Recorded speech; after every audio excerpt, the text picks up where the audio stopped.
నమస్తే. చూడండి, స్పీకరు అయ్యన్న పాత్రుడు, చింతకాయల అయ్యన్న పాత్రుడు. నేనేదో ఇది ఉత్సవం మీద జరిగిందట. ఆ ఉత్సవంలో ఒక దళితుడిని చెంప మీద కొట్టాడు. కొట్టాడండి. చూడండి, ఒకసారి వీడియో చూడండి. డప్పు కొడతారు కదా, ఆ డప్పు కొట్టి అతన్ని చెంప మీద కొట్టారు. చూడండి.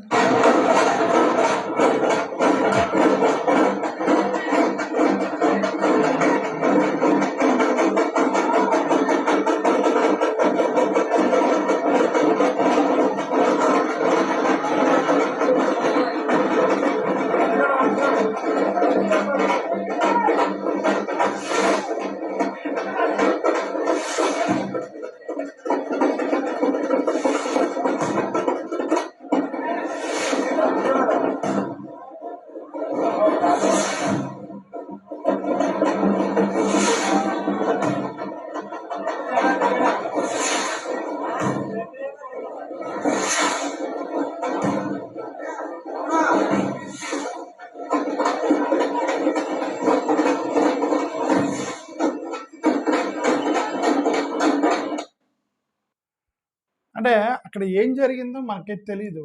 ఇంకొకసారి చూడండి, అతను చెంప మీద కొట్టేంత వరకు చూడండి.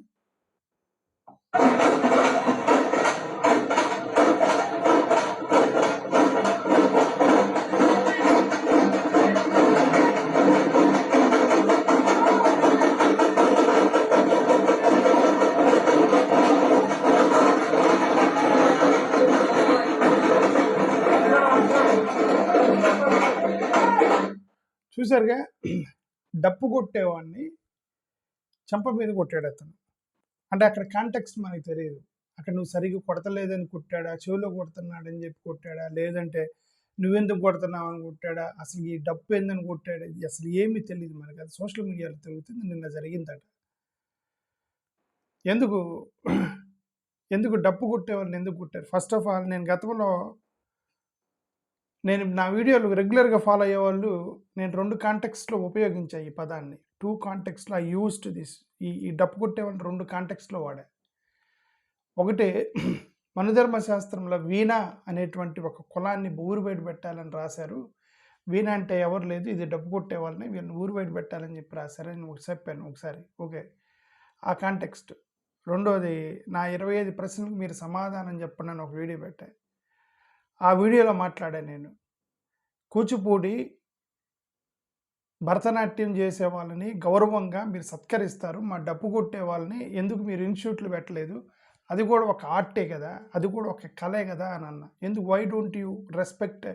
డప్పు కొట్టే వాళ్ళని ఎందుకు రెస్పెక్ట్ చేయరు? కూచిపూడి భరతనాట్యం వాళ్ళని, మేలేసే వాళ్ళు, మ్యూజిషియన్ని, డిఎస్పీని, సినిమాలు మ్యూజిక్ కొట్టే వాళ్ళని మీరు రెస్పెక్ట్ చేస్తారు, కానీ డప్పు కొట్టే వాళ్ళని ఎందుకు చిన్న చూపు?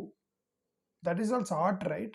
అది కూడా అతను ఆర్టిస్ట్గా చూడొచ్చు కదా, డప్పు కొట్టే వాళ్ళని ఆర్టిస్ట్గా చూడొచ్చు కదా. అంటే మన గతంలో జనరల్గా ఈ డప్పు కొట్టే వాళ్ళు అంటే గతంలో జనరల్గా ఫండమెంటల్గా మాదిగులు ఉండేవాళ్ళు గతంలో. ఇప్పుడు అదేం లేదు. పెళ్ళిళ్ళకి డప్పు మేళం కొట్టేవాళ్ళు, డప్పు కొట్టేవాళ్ళు, ప్లస్ ఉత్సవాల్లో చేసేవాళ్ళు మాలలు కూడా ఉన్నారనమాట. సో ఇప్పుడు వాళ్ళ సబ్ క్యాస్ట్ మనకి తెలియదు. బట్ ఎవరైతే మాల అయితే మాదిగ అయితే ఒకరినైతే కొట్టాడుగా చెంప మీద. అసలు ఇది ఇతను చాలా డేంజరస్ వ్యక్తి. ఇతను డేంజరస్ అంటే ఇట్లాంటి వాళ్ళు ఎందుకు రాజకీయాల్లోకి వస్తున్నారా, అసలు ఇట్లాంటి వాళ్ళు ఎందుకు ఓట్లు వేస్తున్నారు నాకైతే తెలియదు. గతంలో చర్చిలో సంబంధించి ఏదో ఒక ప్రసంగం కూడా చేశాడు అతను. ఏమని, మైసన్ అంటే మైసన్ అంటే చతనా కొడక అని అర్థము అనే విధంగా మాట్లాడాడు అతను గతంలో. జగన్మోహన్ రెడ్డి గారి గవర్నమెంట్లో ఉన్నప్పుడు వీళ్ళు చాలా ప్రచారం చేశారు. ఏమని, జగన్ గారి గవర్నమెంట్ మీద ఎవరో డాక్టర్ సుధాకర్ని ఎందుకు చంపేశారు, కొడికెత్తి సీన్ని ఎందుకు అట్లా చేశారు, డైవర్ సుబ్రహ్మణ్యం గారి నుంచి 4-5 పేర్లు చెప్పి రచ్చ చేసి జగన్ గవర్నమెంట్ గబ్బు చేశారు. ఓకే, ఏదో 4-5 పేర్లు చెప్పి ఇట్లాంటి ఇన్సిడెంట్స్ రోజుకొకటి. ఏంది గోల మాకు ఇది? ఇప్పుడు మీరు ఆ ప్రచారం చేయబట్టి మేబీ తెలుగుదేశం వాళ్ళు చేయరేమోనని మీకు ఓట్లు వేశారు. దళితులు, క్రిస్టియన్స్ కూడా చాలామంది ఓట్లు వేశారు. మీరు పొత్తులో ఉన్నప్పుడు కూడా మీరు ఓట్లు వేశారు. ఎందుకంటే కన్ఫ్యూజన్లో పడ్డారు వీళ్ళంతా. ఎవరు మనోళ్ళు, ఎవరు ఒక సెక్యులర్ తెలీదు, ఎవరు హిందుత్వవాదులో తెలీదు, ఎవరు దళితవాదులో తెలీదు, ఎవరు దళితులను కొడుతున్నారో తెలీదు, ఎవరు దళితులను శిక్షిస్తున్నారో తెలీదు. ఒకరి మీద ఒకరు దూషణ చేసుకుంటే ప్రజలు కన్ఫ్యూజన్లో పడేసి గత ఎన్నికల్లో వీళ్ళందరూ తెలుగుదేశానికి ఓటేశారు. ఏమో జగన్ గారు దుర్మార్గుడేమో అని అనుకుని నమ్మి అందరూ ఓట్లు వేశారు. అందరూ వచ్చిన దగ్గర నుంచి మీరు చేసేది ఏంది? ఇది 3 పేర్లు చెప్పారు, సుబ్రహ్మణ్యం, సుధాకరు, కోడికత్తి సీన్ అని. 17 మందిని తీసుకెళ్ళి జైల్లో పడేశారు. 17 మందిని తీసుకెళ్ళి జైల్లో పడేశారు. మా దళిత సత్తాన్ని ఆక్రమించుకొని మీరు 17 మందిని తీసుకెళ్ళి జైల్లో పెట్టారు. అక్కడ మాలన్నాయి, ఇక్కడ మాదిగో మాలో తెలియదు, కుట్టారా అంతన డైరెక్ట్గా వచ్చాయి చంప మీద. ఇప్పుడు అతని మీద యాక్షన్ తీసుకుంటారా? SC/ST కేసు పెడతారు అతని మీద 100%. స్పీకర్ మీద ఎవరు పెడతారు? కొట్టాడు కదా అతను. ఎందుకు కొట్టాడు? తప్పు కాదు అది. ఇంకోటి ఇది చూడండి.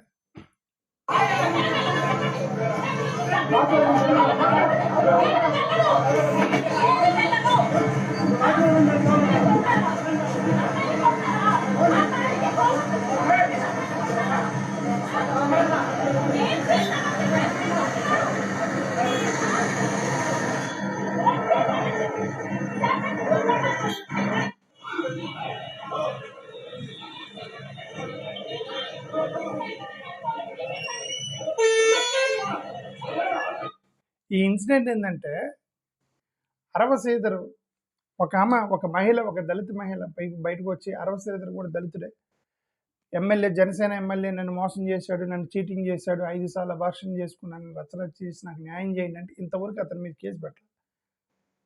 ఒక మహిళ, ప్రతి ఇళ్లలో ఆడవాళ్ళు ఉన్నారు. అదేమంటే అమ్మ ట్రాప్ చేసిద్ది. ఆ అమ్మ క్యారెక్టర్ ఎలా ఉంటుంది, ట్రాప్ చేసేది తర్వాత సంగతి కాదు. ఆ అమ్మాయికి అన్యాయం చేశాడా లేదా? అన్యాయం చేశాడు లేదు కదా. కనీసం కేసు పెట్టి విచారించారా? తన ఎమ్మెల్యేని. అతని మీద కేసు లేదు, విచారణ లేదు, ఏం లేదు. డైరెక్ట్గా వచ్చి ఇది ఈమె మీద దాడి చేశారు. దాడి చేశారు ఈమె మీద, జనసేన ఆమె మీద. జనసేన ఆమె కాదు, జనసేన అతను ఎమ్మెల్యే చేతిలో మోసపోయినటువంటి ఒక బాధితురాలు అనుకున్నా, బాధితురాల మీద దాడి చేశారు డైరెక్ట్గా. నాకు ఇప్పుడు ఒకటే చెప్పండి, రఘురామకృష్ణరాజు గారి మీద జరిగిన దాడికి దీనికి ఈమె మీద జరిగిన దాడికి ఏం తేడా? రఘురామకృష్ణరాజు అనే అతని ఎమ్మెల్యే మీద దాడి జరిగింది కాబట్టి 17 మంది దళితులను తీసుకెళ్ళి లోపలేశారు అంతన. ఓకే, ఒక దళిత మహిళ మీద దాడి చేయడానికి అతను కత్తి పట్టుకుని వచ్చాడు. అతని మీద ఒక పెట్టి కేసు పెట్టుంటారు నాకు తెలిసిన వరకు. జస్ట్ పెట్టి కేసు వేసి ఉంటారు అంతే. అతను తీసుకెళ్ళి రిమాండ్ పంపించారా ఈ 17 మంది దళితులను పంపించినట్టు?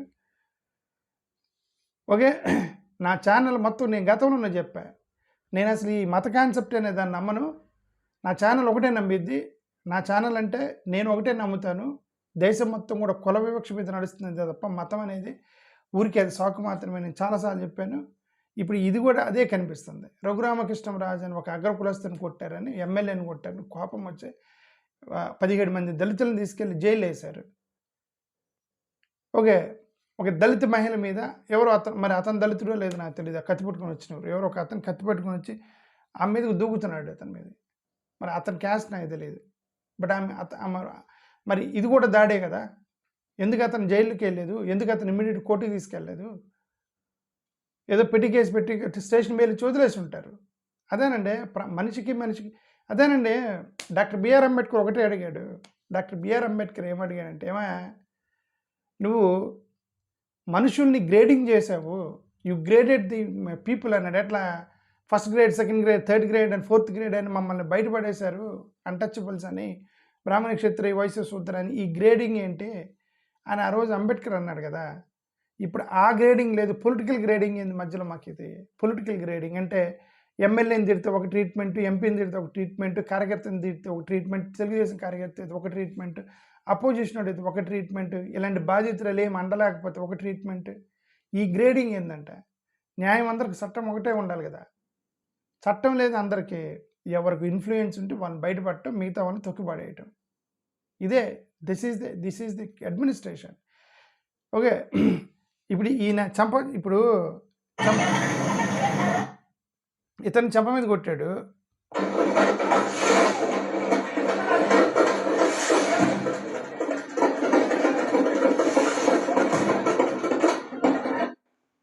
మీరు చూసారా? చెంప మీద కొట్టాడు.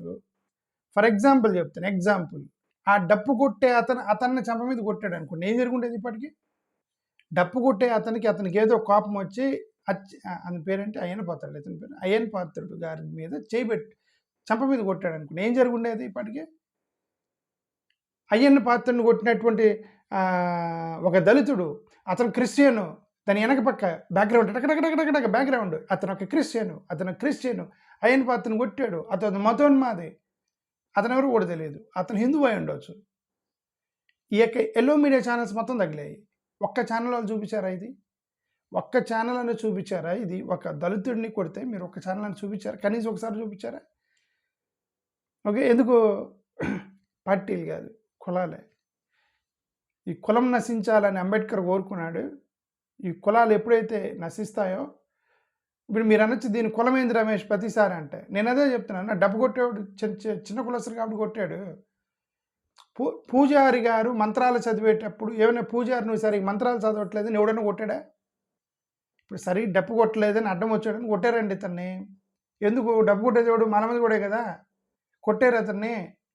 ఒకవేళ పూజారి సరిగ్గా మంత్రాలు చదవట్లేదు అడ్డం వస్తాడని ఈ యొక్క చరిత్రలో ఎవరైనా పూజారిని చెంప మీద కొట్టినది ఎప్పుడైనా మీరు చూసారా? పెళ్ళిళ్ళప్పుడు కానీ ఇట్లాంటి ఉత్సవాలప్పుడు కానీ ఎప్పుడైనా చూసారా? చూడలే. పోనీ అక్కడ ధర్మకర్తలు ఎవరు ఉంటారు కదా, వాళ్ళు ఎప్పుడన్నా చెంప మీద కోపంతో చూసారా ఎప్పుడన్నా? చూడలే. ఇట్లాంటి డ్రైవర్లని, డప్పు కొట్టే వాళ్ళని, మేళాలు ఊదే వాళ్ళని వీళ్ళు కొట్టేది. మరి కులంగాకి ఏందండి? Thank you.